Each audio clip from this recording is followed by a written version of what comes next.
The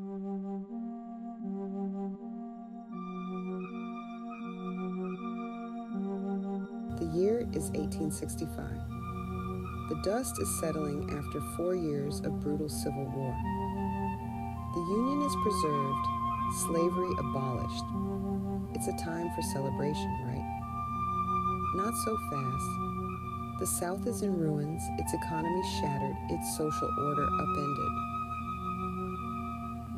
Millions of newly freed people are grappling with the realities of freedom in a society still deeply resistant to their equality.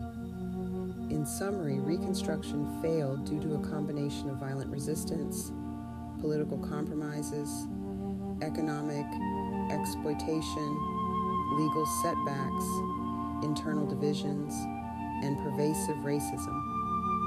While it made some significant strides, such as constitutional amendments and brief periods of African American political participation, these gains were not sustained, leading to the reestablishment of white supremacy and segregation in the South for decades to come. The question loomed large. How do you rebuild a nation torn apart by its own contradictions? How do you integrate a formerly enslaved population into the fabric of American society? Thus began the era of Reconstruction, a period of immense hope, but also one fraught with challenges and ultimately tragic shortcomings. This period, from roughly 1865 to 1877, represents a pivotal chapter in American history. It's a story of grand aspirations and bitter disappointments, a story that continues to resonate with the complexities of race, equality, and justice in America today. It's a story we need to tell and, more importantly, understand.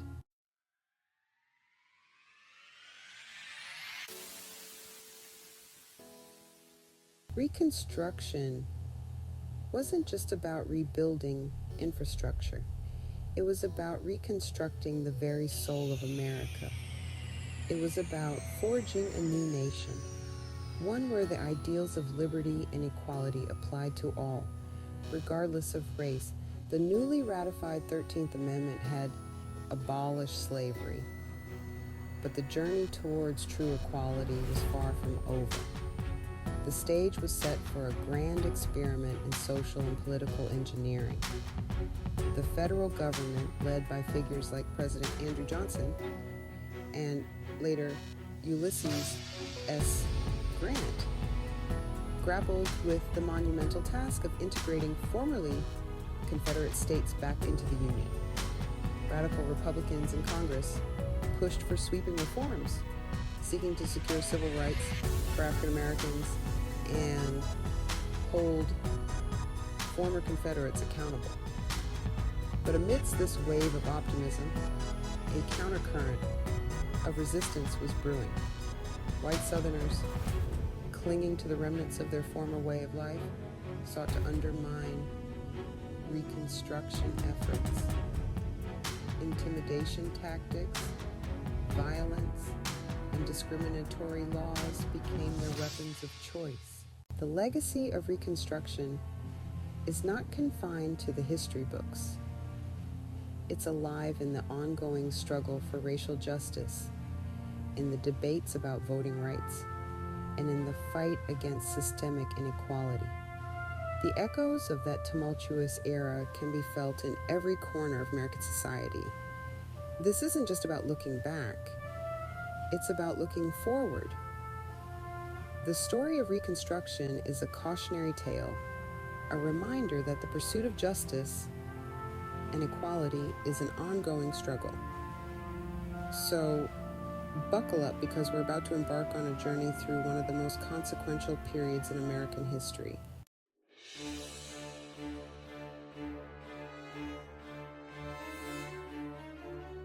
Picture this: Washington, D.C., 1865.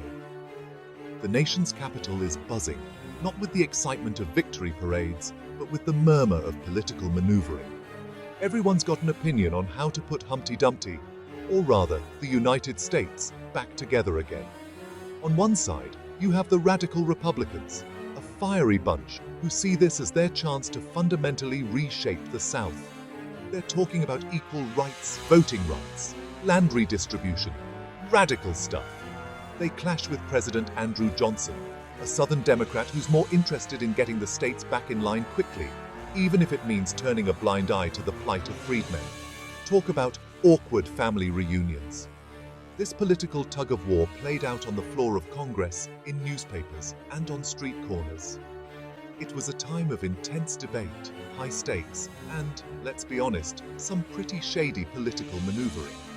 It makes House of Cards look like a kindergarten playdate.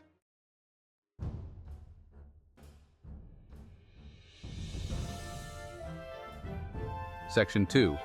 Radical Reconstruction, a bold vision, a fragile hope.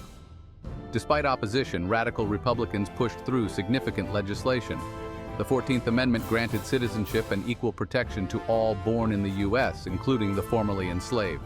The Reconstruction Acts of 1867 divided the South into military districts and enforced black suffrage. For a brief moment, real change seemed possible. Black men participated in government, electing representatives to state legislatures and Congress. However, this progress was fragile, constantly under attack from those opposing a new South.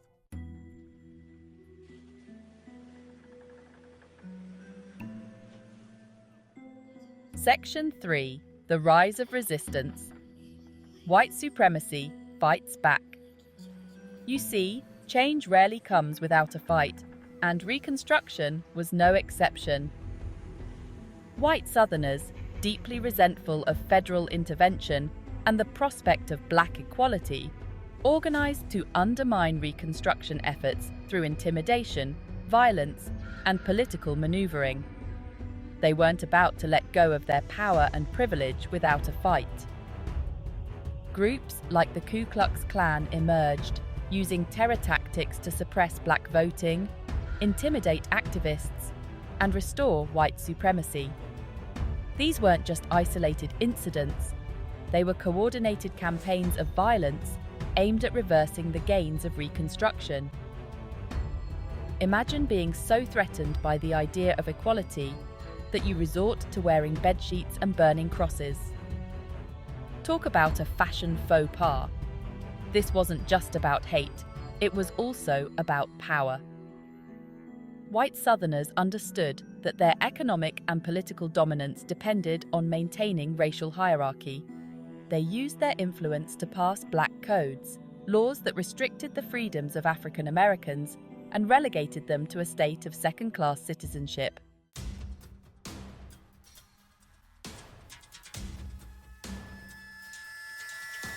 Section 4. The limits of federal power, enforcement and inaction.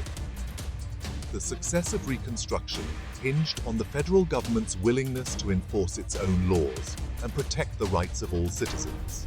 However, as the years wore on, that commitment waned. Northerners, weary of the Southern problem, grew increasingly indifferent to the plight of African Americans. They had their own problems to deal with, like, trying to make a living and stuff. Political scandals and economic downturns diverted attention away from Reconstruction. The federal government, its resources stretched thin, proved unable or unwilling to provide adequate protection for black citizens facing violence and intimidation.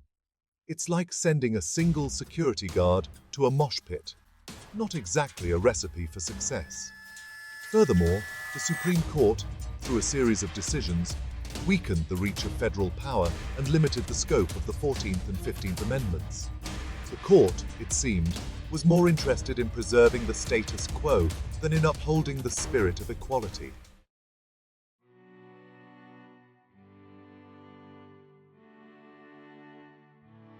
Section 5. Justice Deferred, the Unfinished Business of Reconstruction.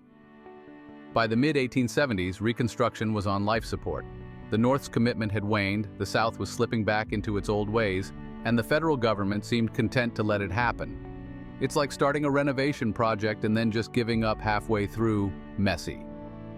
The Compromise of 1877, which resolved a disputed presidential election, effectively marked the end of Reconstruction. Federal troops were withdrawn from the South, leaving African Americans vulnerable to violence and disenfranchisement. The dream of a truly interracial democracy, once so bright, faded into the shadows of history. Reconstruction, though ultimately unsuccessful in its grand ambition of creating a just and equitable South, left an indelible mark on American history. It demonstrated the fragility of progress, the resilience of white supremacy, and the ongoing struggle to realize the promise of equality for all. It's a story that continues to resonate today, reminding us that the fight for justice is never truly over.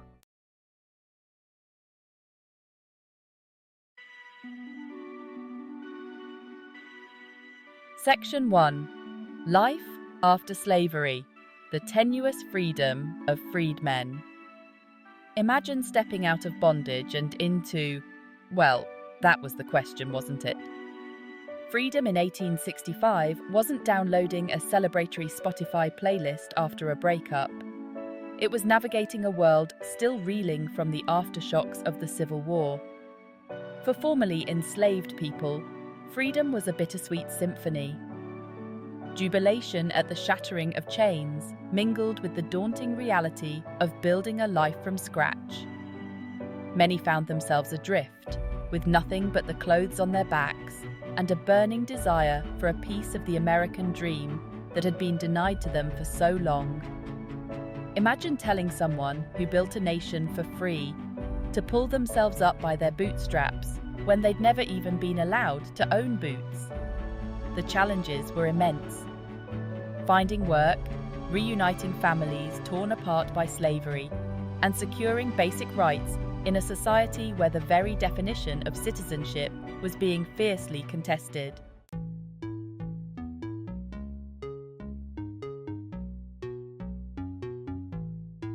Section 2. The Freedmen's Bureau, a beacon of hope, overwhelmed by need. Enter the Freedmen's Bureau, a government agency tasked with the Herculean task of assisting millions of newly freed people. Imagine trying to set up a social safety net for 4 million people with limited resources and even less cooperation from those who just lost their free labor force. Talk about a tough first day at the office. The Bureau, often staffed by idealistic, if sometimes overwhelmed individuals, provided food, clothing, medical care, and even helped negotiate labor contracts. One of their most enduring legacies was establishing schools for freedmen, recognizing that education was the cornerstone of true freedom. However, noble intentions often crashed against the rocks of reality. The Bureau was chronically understaffed, underfunded, and facing constant opposition from white Southerners who saw it as an unwelcome intrusion. It's like trying to put out a forest fire with a garden hose, a valiant effort but ultimately inadequate for the scale of the challenge.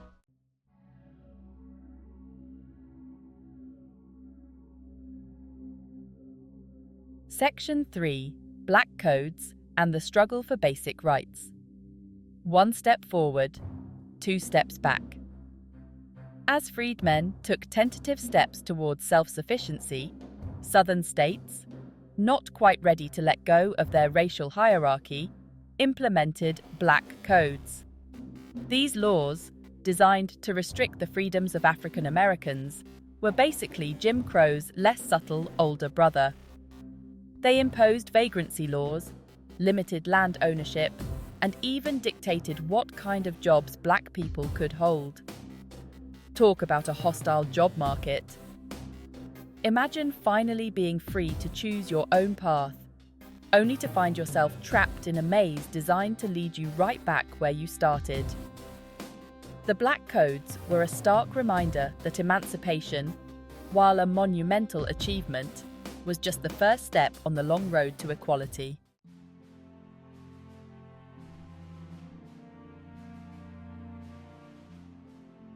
Section 4. Voices of Resilience, Frederick Douglass, Webb Du Bois, and the Fight for Equality.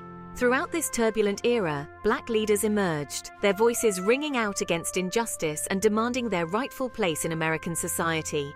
Frederick Douglass, a towering figure who had escaped slavery to become a renowned abolitionist and orator, continued to champion the cause of his people. "If there is no struggle, there is no progress," Douglass famously declared. His words resonated with a generation determined to claim their birthright as citizens. Meanwhile, Webb Du Bois, born into Reconstruction, would become a leading intellectual of the 20th century, challenging racial prejudice and advocating for equal opportunities. These leaders, along with countless others, refused to let the dream of equality die. They organized, they protested, they built institutions, and they inspired generations to come. They understood that the fight for freedom is a relay race, each generation passing the baton to the next.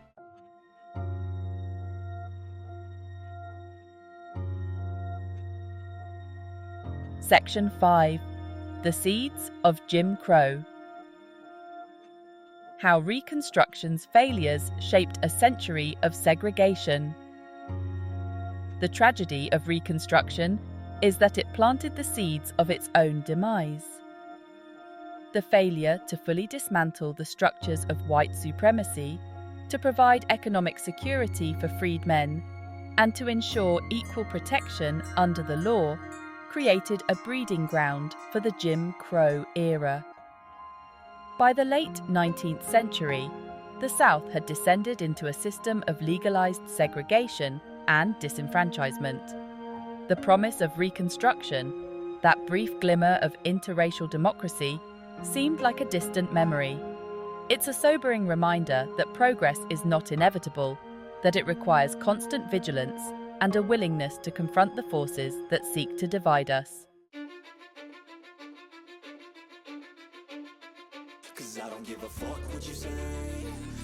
40 acres and a mule land ownership and the broken promise of economic justice. Remember that old saying, give a man a fish and you feed him for a day.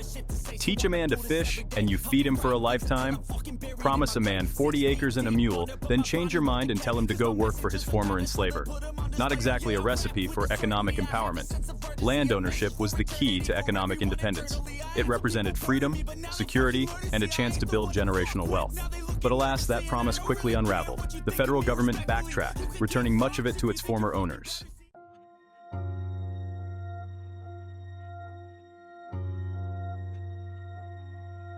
Sharecropping, a cycle of debt and dependence. With land ownership out of reach for most, sharecropping emerged as the dominant economic system in the South. Under this arrangement, freedmen worked on land owned by white landowners, paying rent with a share of their crops. Sounds fair on paper, right? Well, not so fast. Imagine trying to get ahead when the game is rigged against you.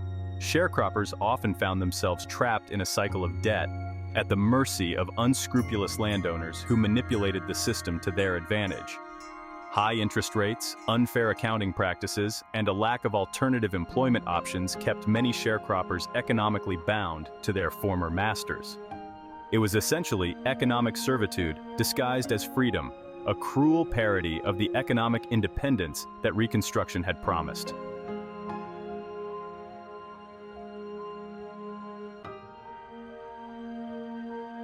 The unseen costs of freedom labor. Exploitation and economic inequality. Freedom, it turned out, came with its own set of economic challenges. No longer protected by the meager provisions of slavery, freedmen faced a labor market rife with exploitation and discrimination. Imagine being told you're free to work, but the only jobs available are backbreaking, low-paying, and dangerous. White workers, fearing competition for jobs and clinging to racial prejudice, often refused to work alongside black colleagues. This limited economic opportunities for freedmen and reinforced racial hierarchies in the workplace. It's like trying to join a game of Monopoly where everyone else already owns all the properties and refuses to trade. The failure to address these economic disparities during Reconstruction had long-lasting consequences, contributing to the racial wealth gap that persists to this day. It's a stark reminder that true equality requires more than just legal recognition. It demands economic justice as well.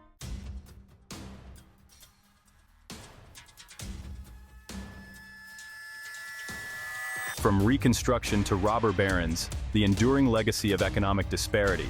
As Reconstruction faded into history, a new era dawned in America, the Gilded Age. While industrialists amassed fortunes and robber barons ruled the economic landscape, the South remained mired in poverty and inequality. It's like attending a lavish party where half the guests get to feast on caviar and champagne, while the other half are stuck with stale bread and tap water. The economic disparities sown during Reconstruction flourished in this new environment.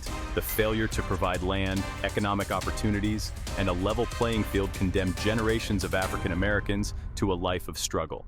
It's a sobering reminder that the sins of the past have a nasty habit of casting long shadows.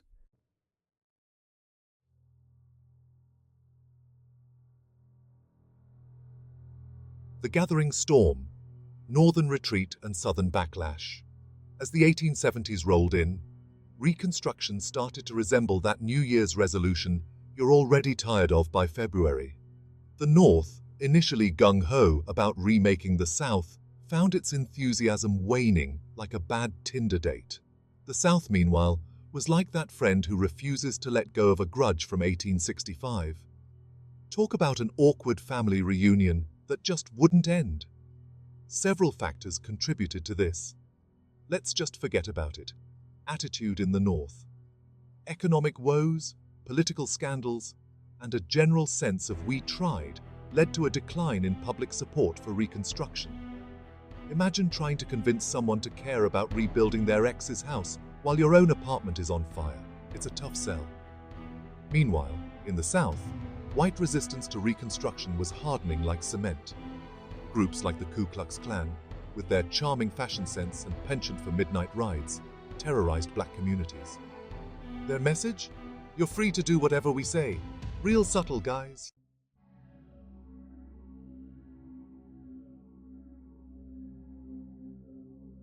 Section 2. The Compromise of 1877. A Devil's Bargain. Enter stage left. The presidential election of 1876. This wasn't your typical "who's got the better hair" debate. It was a nail-biter, a photo finish, a political thriller worthy of a Netflix miniseries. The result? A stalemate. The candidates, Rutherford B. Hayes, Republican, and Samuel Tilden, Democrat, were about as popular as a mosquito at a nudist colony. Neither secured a clear victory, leaving the nation on the edge of its seat, or maybe just wanting a nap after all the drama. Enter the Compromise of 1877, the political equivalent of a last-minute Hail Mary pass. In a backroom deal that would make even Frank Underwood blush, Democrats agreed to hand the presidency to Hayes in exchange for, well, the end of Reconstruction. Talk about a raw deal for the South, especially for black Southerners who had just started tasting the fruits of freedom.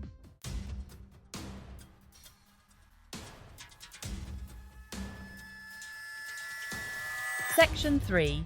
The Rise of Jim Crow. The walls close in. With Reconstruction officially 6 feet under, the South wasted no time in erecting a new system of racial control: Jim Crow.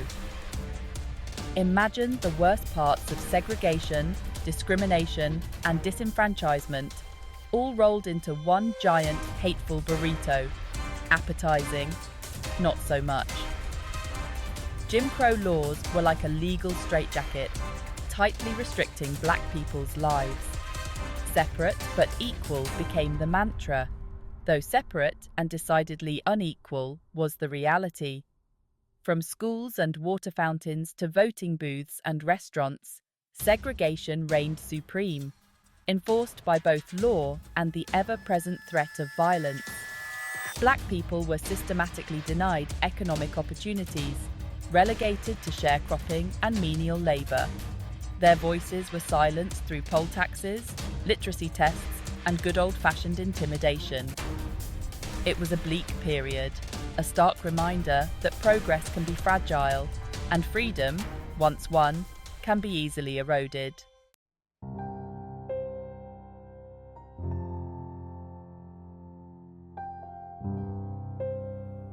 Section 4. The Enduring Legacy of a Broken Promise.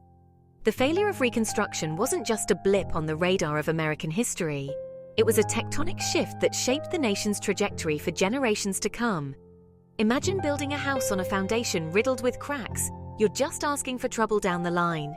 The racial disparities that plague the US today, in wealth, education, healthcare, and the justice system, are all rooted in the broken promises of Reconstruction. The systemic racism that continues to rear its ugly head is a direct descendant of the Jim Crow South, a haunting reminder of the unfinished business of racial equality. Reconstruction's failure also serves as a cautionary tale about the fragility of democracy. It reminds us that freedom is not a destination, but a journey, one that requires constant vigilance, a commitment to justice, and a willingness to confront uncomfortable truths about our past and present.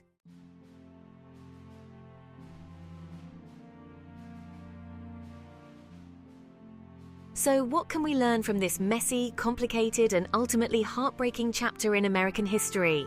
What wisdom can we glean from the ashes of Reconstruction? First, progress is not linear.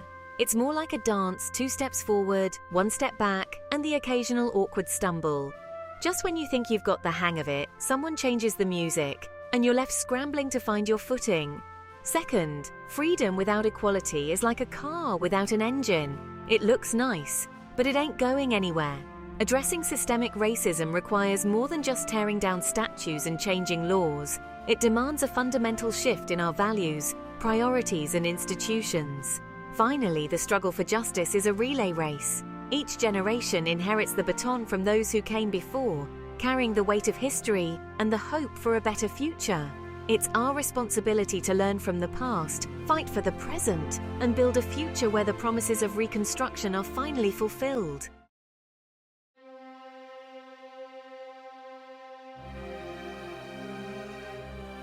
So, here we are. At the end of our Reconstruction roller coaster ride, we've seen moments of hope, flashes of progress, and a whole lot of frustrating setbacks. It's enough to make you want to reach for the comfort food and binge watch something less depressing, like say the entirety of The Real Housewives of Atlanta. But before we throw in the historical towel, let's take a moment to reflect on what Reconstruction, despite its ultimate demise, managed to achieve. It abolished slavery, though. It enshrined the principles of citizenship and equal protection under the law, at least on paper. And it showed us, however briefly, what a more just and equitable South, and by extension, America could look like. However, we can't ignore the elephant in the room, or rather, the giant Confederate flag waving in the wind. Reconstruction's failures cast a long shadow, one that continues to shape American society today. The systemic racism that permeates our institutions, the economic disparities that plague our communities, the echoes of Jim Crow that still resonate. These are all legacies of Reconstruction's demise.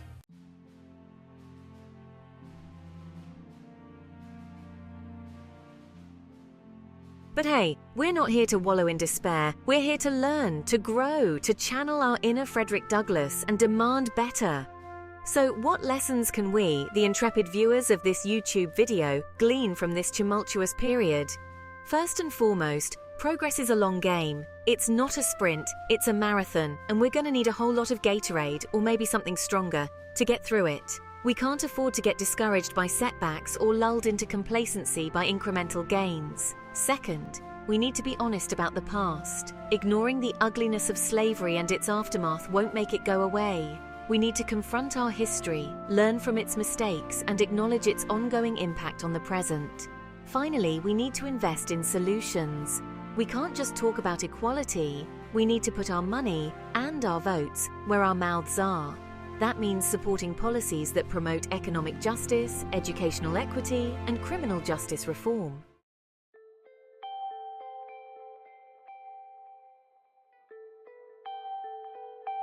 The story of Reconstruction is a reminder that freedom is not a spectator sport. It requires active participation, a willingness to speak truth to power, and a commitment to fighting for justice, even when it's hard, even when it's uncomfortable, even when it seems like the odds are stacked against us. So what can you, dear viewer, do to pick up the mantle of Reconstruction and carry the torch of progress forward? Get involved. Support organizations fighting for racial and social justice. Educate yourself and others about the ongoing legacy of Reconstruction. Most importantly, never stop believing in the possibility of a more just and equitable future. The dream of Reconstruction, though deferred, is not dead. It lives on in the hearts and minds of those who refuse to let the promise of equality fade away. Remember to like, share, and subscribe for more deep dives into history and social issues. Let's keep the conversation going, because together we can rewrite the ending of this story.